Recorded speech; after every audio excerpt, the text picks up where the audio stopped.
ನಮಸ್ತೆ. ಕಟೀಲು ದುರ್ಗಾ ಪರಮೇಶ್ವರಿಗಾಗಿ ಸಿದ್ಧಗೊಂಡಂತಹ ಉಡುಪಿಯ ಆ, ಮಲ್ಲಿಗೆ ಇದೊಂದು ವಿಶೇಷವಾದದ್ದು. ಬಾಳೆ ದಿಂಡಿನಿಂದ ಇದನ್ನು ತಯಾರು ಮಾಡಲಾಗ್ತದೆ.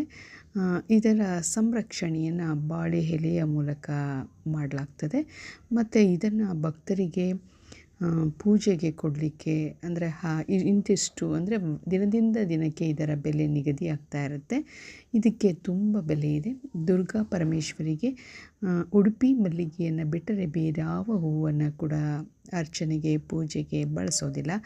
ಹರಕೆಯಾಗಿಯೂ ಕೂಡ ಇದನ್ನು ಮಾಲೆಯಾಗಿ ಒಂದೊಂದು ಮಾಲೆಗೆ 350 650 ದಿನದಿಂದ ದಿನಕ್ಕೆ ಇದರ ಬೆಲೆ ಕೂಡ ನಿಗದಿಯಾಗಿರುವಂಥದ್ದನ್ನು ಕಾಣ್ಬೋದು.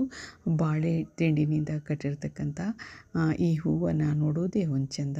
ನಾನು ಟ್ರಸ್ಟಿಯ ಅವರನ್ನು ಭೇಟಿಯಾಗಿ ಆ ಹೂವನ್ನು ಬಿಡಿಸಿ ನೋಡಿದೆ. ತುಂಬ ಸುರಕ್ಷಿತವಾಗಿ ಇದನ್ನು ಇಟ್ಟಿರ್ತಾರೆ. ಒಂದೊಳ್ಳೆಯ ಹೂವಿನ ಬಗೆಗೆ ತಿಳಿದ ಹಾಗೆ ಇತ್ತು. ತುಂಬ ಖುಷಿಯಾಯಿತು.